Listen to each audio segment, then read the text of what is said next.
ఇవ్వకపోయినా సిఎల్స్ ఇవ్వకున్నా అంటే విద్యార్థుల యొక్క జీవనం యొక్క వృత్తిని పెంచడమే, వాళ్ళకు మంచి చదువును అందించడమే, అదే రకంగా ఉన్నతమైన నైతిక విలువల్ని పెంపొందించడమే ఏకైక లక్ష్యంగా పనిచేస్తున్న సర్వశిక్ష అభియాన్ ఉద్యోగస్తుల్ని ఖచ్చితంగా విద్యాశాఖలు విలీనం చేస్తే ఇంతకంటే మంచి ఉన్నతమైన చదువులు అందించే ప్రయత్నం చేస్తామని పిఆర్టీ తెలంగాణ శాఖ కామారెడ్డి జిల్లా పక్షాన నేను మీకు విజ్ఞప్తి చేస్తున్నా.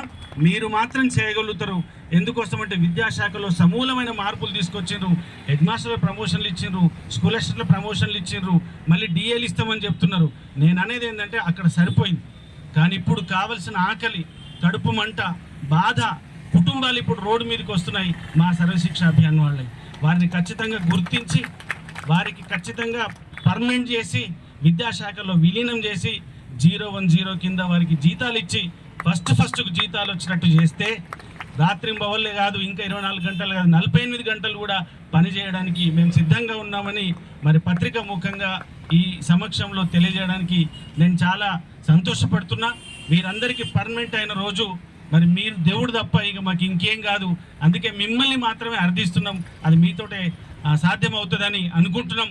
ఎందుకంటే హర్షవర్ధన్ రెడ్డి గారు ఒకే ఒక మాట చెప్పిండు. ఇప్పటివరకు high schools, primary school sections అయిపోయినాయి. మనోహర్జీ ఖచ్చితంగా ఈ ఎస్ఎస్ఏలో పనిచేస్తున్న వాళ్ళందరినీ మినిమం టైం స్కేల్ కాదు, మనం పర్మనెంట్ అడుగుదాం. మినిమం టైం స్కేల్ వస్తుండొచ్చు. ఒకవేళ అది రాకుండా విద్యాశాఖలో విలీనం అయితే 010 కింద ఒకవేళ జీతాలు ఇవ్వగలిగితే ఖచ్చితంగా అందరికీ స్కూల్ అసిస్టెంట్ స్కేళ్ళు, ఎస్జిటి స్కేల్స్ కూర్చుంటాయి. కాబట్టి మన విద్యాశాఖలో విలీనం చేయమని ముఖ్యమంత్రి దగ్గరికి ప్రతిపాదన తీసుకుపోతున్నానని హర్షవర్ధన్ రెడ్డి గారు చెప్పింది. కాబట్టి ఆ ముచ్చటని చెప్పడానికే నేను ఇక్కడికి వచ్చిన. ఏదో అనవసరమైన మాటలు మాట్లాడడానికి రాలే.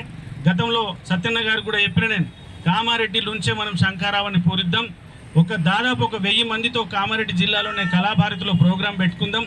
ఆ తర్వాత హైదరాబాద్లో 20,000 మందితో సర్వశిక్ష అభియాన్తో డైరెక్ట్గా ముఖ్యమంత్రి గారిని లేదా కనీసం మంత్రి గారినైనా అక్కడికి తెప్పించుకొని మన నివేదనను వాళ్ళకి అందిస్తే మన విషయం అర్థమవుతుంది.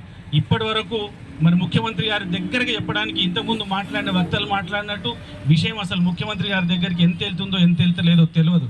కానీ ఈ సంవత్సరం నూతన ప్రభుత్వం ఏర్పడిన తర్వాత గౌరవ హర్షవర్ధన్ రెడ్డి గారు గౌరవ ముఖ్యమంత్రి గారికి అత్యంత సన్నిహితులు కాబట్టి మొన్న నాగిరెడ్డిపేటకు వచ్చినప్పుడు కూడా ఇంతకుముందే మాట్లాడినట్టు 24 సిఎల్స్ అదే రకంగా మినిమం టైం స్కేల్ అని చెప్పిండు. కానీ ఈ కామారెడ్డి వేదికగా మినిమం టైం స్కేల్ కూడా మేము సంతోషపడం.